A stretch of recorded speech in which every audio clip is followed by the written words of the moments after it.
Welcome back live from Las Vegas. And this is a fun one, guys. We got the Vegas viewer mailbag. I don't think they're Vegas-specific questions, thank God, so the Hakkasan talk can take a break. But we got plenty of fantasy questions to Barry's Twitter. We're gonna have some live questions. Stop doing that. I like the idea of then Denny going to the bottle service waitress asking for a refill of the coffee. You know, as Aoki's in the background and everyone's dancing around and everything. Slapping reminds me of Hannibal Lecter with the nice Chianti. Yeah, it's no good. Right. The thought of a club waitress brewing coffee in the back is just diabolical. See, I just like the idea. I like just the idea of Denny in like in the robe, basically exactly, just in there, and everyone else is like in t-shirts and anyway. All right, let's imagery.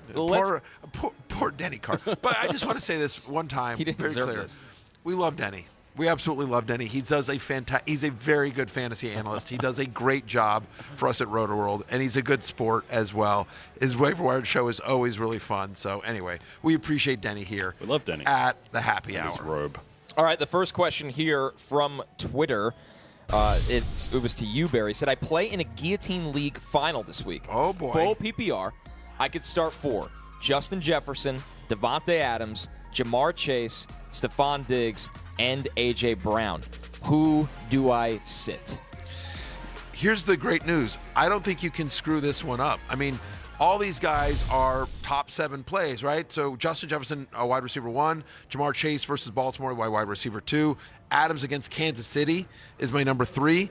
A.J. Brown is wide receiver 5, and Stephon Diggs is wide receiver 7 for me. But given the fact that it's a guillotine league and what you're talking about in guillotine, and you're down to the final, so it's basically it's both floor and upside, I think I would go Jefferson, Chase, Adams, and Stephon Diggs over A.J. Brown. Because of all of those guys, the one concern on A.J. Brown is, do they just kill the Giants, and all of a sudden A.J. Brown, either they're run heavy in the second half or they sit A.J. Brown in the second half again. They do need to win this game, obviously, and the Giants aren't going to do anything.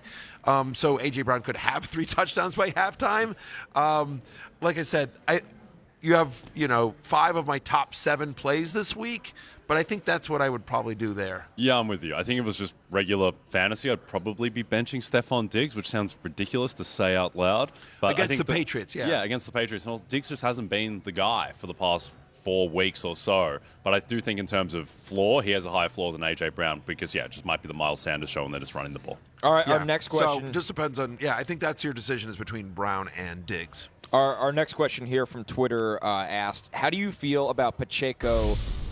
Oh, I'm assuming it's over half a touchdown here. I believe he hits pay dirt again. So Pacheco to get in the end zone. I'm curious, Jam, what these odds will be set at. We don't have it right at this moment, but do you like Pacheco to score this week? I think so. I think they're going to blow out the Raiders. They're not going to mess around. They need this game for the 1 seed. I don't believe in the Jarrett Stidham experience. I think that was a little bit fluky last week, so I think Kansas City will have a healthy share of the ball, and Pacheco will get in the end zone. Hasn't scored as many touchdowns as you'd like this year, Isaiah Pacheco.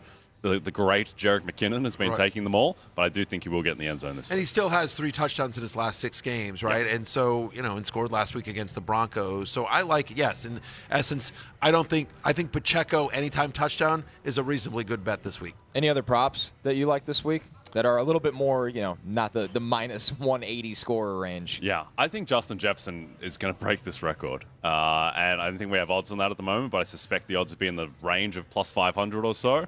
So we might get that market up, actually, and then I think that might be a bet. I think it's very difficult to price something like that because the thing is if he's close, they're going to start feeding him. They're going to start manipulating their offense to give him more and more. So it's not the way you normally price a market. So I think that Jefferson could break the record. I'll just say whatever the line is, give me the over. Yeah. Look for alternate receiving yards, honestly, at that point. There you go. Oh, that's a good call, too, yeah. Oh, thank you. The next question from Twitter, this one asked, full PPR, need to pick 1 for a flex play.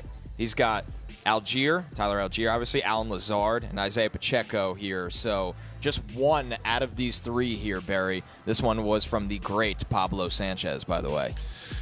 So, for me, it's Tyler Algier. I mean, he's been really good. He's taken over that backfield in Atlanta.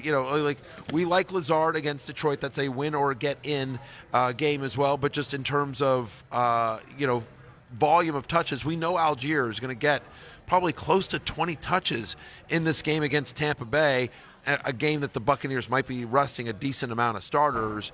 Whereas, and then Pacheco, we talked about him at Las Vegas, but again, McKinnon's been the one that's been scoring a lot, and they're sort of splitting time. So Algier would be my choice here. And he's a top 20 running back for you this week. I have it running back 16. Is Tyler Algier, where's he going to go in drafts next season? Because, I mean, he's still, you suspect they're going to keep him around, obviously. There's not going to be that much competition, we think. I mean, he'll go in the flex range among running backs here, because whether it's Cordero Patterson or somebody else, they'll bring another running back. Sure. Arthur Smith is going to want multiple running backs, and he's just not. It's probably going to be still project to be a low-scoring, low-volume offense. But yeah, Algier's kind of an interesting guy. Yep, he's been going off for a month now. He's looked good, and he's looked the part. Very intriguing player for the long-term future for the Falcons. Our last Twitter question before I'm hearing some rumors. We got some fun in-person questions upcoming here. This last one from Twitter said, Week 17 championship Commish dilemma. Barry, this is how we open the show. Lay out a lot of different scenarios. But this one is asking, Team A is up 61 points. Team B has Josh Allen and Dawson Knox. Team A offers to use Week 18 Allen and Knox stats instead of 17. Team B thinks it should be a 50-50 split, obviously, of the pot. Barry, what do you do in this scenario? Well, I mean, what I said at the beginning of the show is, honestly, I think Team A wins. Yep. I mean, if it were me, if I were the commish, I would say Team A just won. You're up 61. But honestly, I think in this case, given those two things, I think Team A gets to choose. You know what I mean? If Team A says, listen, just play Allen and Knox, and we'll use their stats. To me, I think that's more. It gives Team B a shot, but doesn't just immediately give them 50% of the pot, which is what Team B wants. And again, 61 points. That's a lot to get from Dawson Knox and Josh Allen. The expectation here would be is that Team A really wins that game. So I think that's a very nice thing of Team A, basically use Allen and Knox stats, because, again, we expect the Bills to be very motivated and have a very good game this Sunday. Yep. I think I'm in the minority here, but to me, if Team A was up 3 points, Team A still wins. Josh Allen gets zeros. Dawson Knox gets zeros. That's the NFL. That's what happened historically with the NFL records. They got zeros. That's correct. How about Team B scheming for the 50-50 pot? Well, that's what I'm saying. Honestly, this is unbelievable. Kind of an egregious scenario. Come on, Team B. I mean, that's what's crazy is that, the commissioner easily could have said, no, Team A won. I mean, it's awful, it's horrible, etc. Yep. But Allen and Knox did not get any points in that week. You lost by 61 points. Team A is the champion. And yet, Team A is like, hey, tell you what, you want Allen and Knox to play? Here, you can have their stats from Week 18. We can count it and see what happens. And you got a shot now. And maybe you can get 62 points from those two guys. Yep. And then Team B's like, no, I just want 50% of the pot. Have the money. Yep. Yeah. To me, it's just the same thing with the Kyler Murray example. People would have bet over passing yards when Kyler Murray tore his ACL. You don't get the money back. That's just what happens. People bet on the under. Part of the risk. Yeah, that's the game. All right, let's get to our in-person question. Really, really excited for this as we are in the sportsbook at MGM right now. It's been a really fun week here. At the MGM Grand in the BetMGM Sportsbook. No question about it. Absolutely. It's been a blast. There's a difference between BetMGM and MGM Grand. There's a lot of MGM Well, nobody properties. knows Las Vegas like you, as we've learned. Well, Denny Carter, but that's Jesus. it. That's true. I love Las Vegas. Vegas, you do? Yeah. It doesn't look like you've had a lot of fun. Vegas is my town. Every time I've seen you when we're out at night, I'm like, somebody cheer Barry up. He's having the worst time out of anyone here. But what's great is that I think it's important to mention, because I think anyone watching this show could be like, oh, that guy clearly got a lot of sleep last night. That's true. That guy clearly... Do not mistake him. You've given her the fair whack this week. That guy clearly had a quiet dinner and went to bed about 8:30 last night. The sip thing one more time? Yeah, okay. It's funny. All right, let's get to our in-person question. Really excited for this. Yeah, what do we got? Hey guys, Jason Feltz, Matthew, thank you for the mediocre fantasy advice I always download, but I never listen. Appreciate that. So my question is about emotionally drafting. So I'm a Packer fan. I'm an Aaron Rodgers super fan, so I always take him in drafts. This year I took him in the 3rd round, which is arguably high. and I didn't do so Not well. arguably. I mean, it is high. Yeah. Obviously, he didn't three-peat here with MVP. So my question is, where is the line when you want to watch the player you want and you want that player on your team to draft them too high as opposed to just playing the numbers and the percentages? I'm going to tell you something that I don't think people would expect, but from that perspective, I actually have no problem with you drafting Aaron Rodgers that high. Yes, if you were going by projections and logic and like my rankings, obviously that is too high. But guess what? Fantasy football is a game we play for fun. It is a hobby. And you said you're an Aaron Rodgers superfan and you want him on your fantasy team, and you know that people in your league probably know that, and they're like, oh, let's snake him and try to take Aaron Rodgers. So I got no issue, man. Like, you want Aaron Rodgers on your team, you want to root for it? Draft him. Who cares? Rankings in the beginning of the season, the minute the first game is played, are thrown out. What was Josh Jacobs' ranking at the beginning of the season versus where it would have been, 3 weeks ago? Absolutely. I mean, again, so for me, I actually have no issue with it, and I'm always like, draft the team you want. This is the team you've got to live with and you want to root for, and we're ultimately just doing this for fun anyway. Yep, I 100% agree, and I think that people lose sight of, the point of fantasy football is not necessarily to win your league, it's to, be happy and enjoy football. And I had a lot of friends when I was living in Denver who were like, I want to draft Russell Wilson because I want to, feel closer to my team, and that turned out to be an absolute disaster. But at the same time, why not? Just do what you want. And to be fair, for the long run of it, picking Aaron Rodgers has probably worked out quite well for you. Sure, maybe it caught up this year, but I'm sure you've had a lot of fun fantasy seasons drafting Aaron Rodgers, winning a lot in your leagues, and enjoying the process of actually watching him play and play that well for your team. Yeah, I got no issue with it, and I got no issue with the larger overall question of, emotionally drafting your favorite player, drafting the stars on your favorite team, throwing out, whatever rankings are. Because honestly, again, rankings are just a loose guideline. And think about the preseason ranking of Amon-Ra St. Brown. Think about the preseason ranking of Jared Goff, of Geno Smith. Yeah. So it's just, anyway, I appreciate the question.